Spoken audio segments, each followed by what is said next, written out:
Hello everyone! Welcome to Quantum Physics for Beginners. In this course, we'll explore one of the most fascinating areas of science using simple language and easy-to-understand examples. By the end of today's lesson, you'll understand these three important ideas.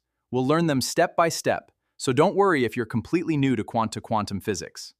Now, let's begin with our first question. What is quantum physics?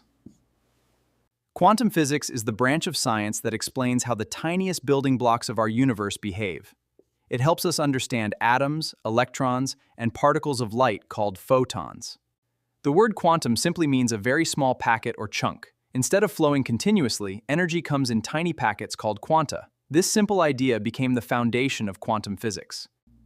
Now that we understand what quantum means, let's discover why the quantum world behaves so differently from the world we see every day.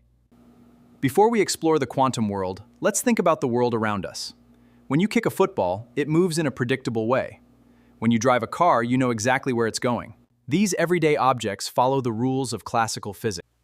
But what happens when we zoom our microscope in billions of times smaller? That means we enter the quantum world, where atoms, electrons, and photons behave in ways that seem very strange. So, why is the quantum world so different?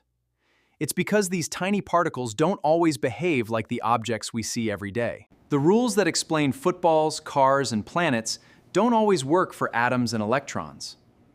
Scientists had to discover a completely new set of rules. Here's one amazing example. A football behaves like a solid object, but an electron can sometimes behave like a tiny particle, and sometimes like a wave. That sounds impossible in our everyday world, but in quantum physics, it's perfectly normal. Now we understand that the quantum world follows different rules, but that raises another important question. How is quantum physics different from classical physics? Let's compare them side by side. Classical physics explains large objects in the visible world.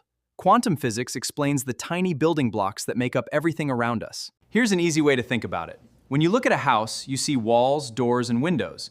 But if you could zoom in far enough, you'd eventually reach atoms.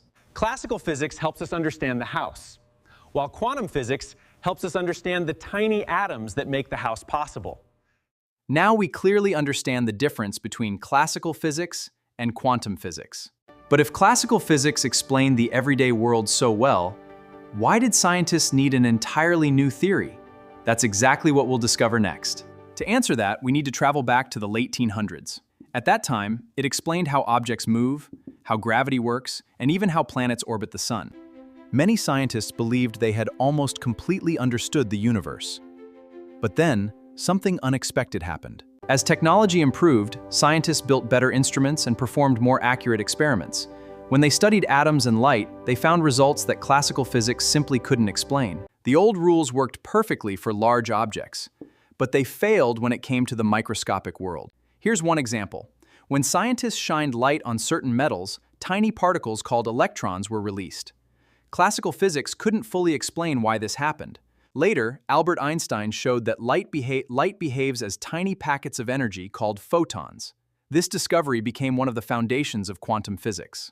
So classical physics wasn't wrong, it simply wasn't complete. To explain the strange behavior of atoms, electrons, and light, scientists developed a new theory called quantum physics. Now we've learned what quantum physics is and why scientists needed a completely new way to explain the microscopic world. What exactly is this microscopic world made of? The answer is simple. The microscopic world is made up of billions of atoms. But what is an atom? An atom is the smallest basic unit of matter. And matter is anything that has mass and takes up space. So anything that you can touch, hold, or see, it's definitely made of atoms. Take a look around you. Your body, the chair you're sitting on, the water you drink, even your phone. Everything is made of tiny atoms. Atoms are like tiny building blocks. Just as millions of bricks can build a house, billions build everything in our universe. Now that we know what an atom is, let's open one up and see what's inside.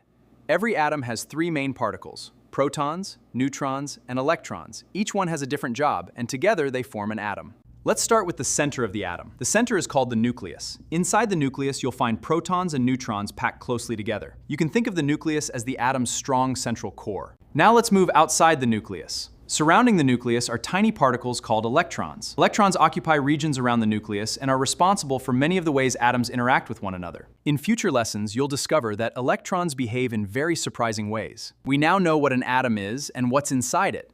But here's another fascinating question. Just how small is an atom?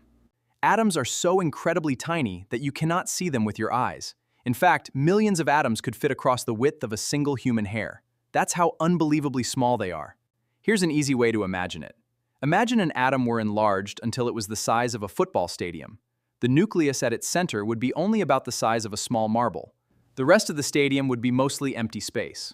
So although everything around us feels solid, atoms are mostly empty space. So why are atoms so important in quantum physics? It's because atoms contain electrons, and electrons don't always behave like the objects we see every day. To understand how electrons behave, we need quantum physics. That's why atoms are the perfect place to begin our quantum journey. But can an electron behave like both a tiny part and a wave? The answer may surprise you. If you enjoyed this lesson, please subscribe to Condensed College and turn on notifications so you never miss the next class. Thanks for watching. I'm Mr. David Carter. See you in the next lesson. Goodbye!